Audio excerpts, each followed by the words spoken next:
recent studies, over 70% of hiring managers look for people to be really attired in the right dress code, formal dress code, when they come for interviews. And that becomes a challenge if they are just not adhering to it. 50% of the people also talk about lack of knowledge about the company they're applying for as a problem, as a red flag. Well, welcome to ET Careers GenNext, where we decode the questions of careers of today and tomorrow. Today we're going to talk about interviews.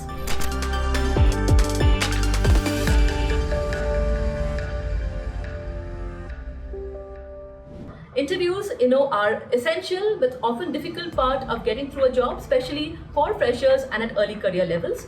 Are there some things which can help us be better prepared? Well, that's what we're going to talk about, certain tips which can help us be better prepared for interviews.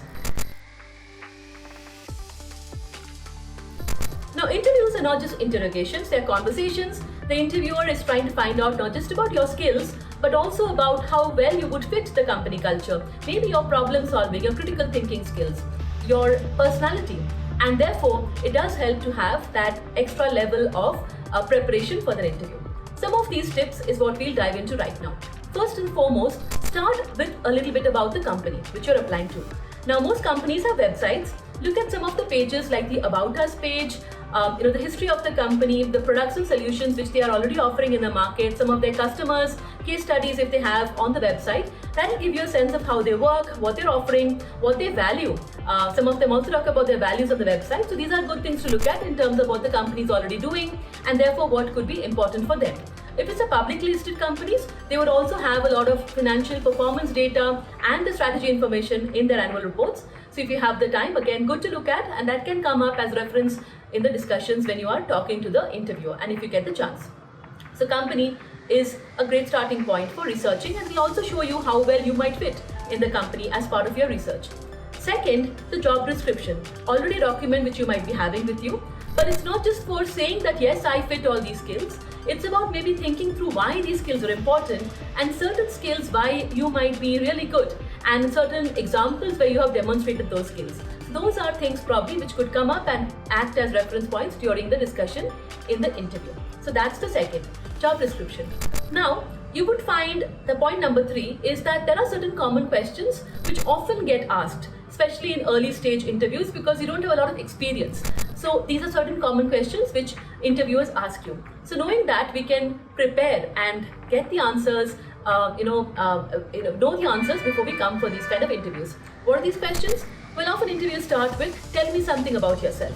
So knowing how to connect our past experience, our skills with our interest in this particular job is a great way to answer this question, tell me something about yourself, instead of rambling on. Second, they might ask you about why this job and why this particular company. So again, knowing a little bit more about how your skills match with this particular job and this company, what they're doing and how important it is in the scheme of things is a great way to connect the dots. You don't have to say that I only want to apply to this company, but it can come across as something which aligns with your interest and also your skills. Third, they might ask you about strengths and weakness. So yes, strengths are maybe easy for a lot of us to say, weakness not so much. But not saying a weakness is also a weakness in an interview. So they want to know certain things that you might want to improve on given the chance. And again, they might want examples, right? So it's good to have some demonstration of examples which show these strengths and weaknesses in action. They might also ask, what's your plan next 3 years, next 5 years? Now, you may not have it all chalked out, but they're trying to understand, are you thinking about what next? Are you ready to upskill yourself and look at a big vision for your career? And how would that then translate into working for the company you're chosen to work in? So those are some of the common questions which we can prepare beforehand and come in the interview. Now, on the flip side of that, at the end of the interview, sometimes people also ask you, what do you want to ask us? So again, not good to have complete silence at that point, but you can ask certain questions that really show your interest and go deeper. So you could ask things like, what would be the first 30 days like in this job? What really would the work come down to in those first 30 days? What would be important? What would be priorities for that particular job? You can look at performance parameters. What are the key performance indicators to really look at good performance in this job? Who would I work with? Who would the stakeholders be? What's the team like? What challenges might I kind of encounter in this job? Now, these questions will really help the interviewer understand that you're already thinking ahead. You're thinking that A, you clear the interview, and B, if you're in the job, then how would you navigate and do well in the job? And that's something they might really value and look forward to. So those are some of the questions you can choose, and again in a conversational format you can bring up during the interview. Apart from this, of course, reaching on time is important. So, especially today's day and age when there's so much of traffic around us, traffic cannot be an excuse for reaching late. So plan ahead and reach early. Even if it's an online meeting, planning a little early so that, if there's a technological challenge, you can adjust time for that is important. I would argue that the same goes for the interviewer as well. Good to let the interviewee know in case you are going to be late, and it will take a little bit more time because time is important for each one of us. Last but not the least, of course, now dress code is important.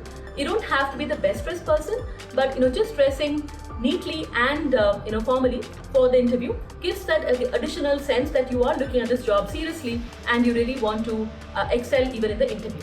So those are some of the tips which can help you as you go forward and crack that interview. So hope for all the very best for each one of you as you kind of do your interviews and look forward to your jobs. Thank you so much. We'll be back soon with the next version of ET Careers GenNext soon. Thank you.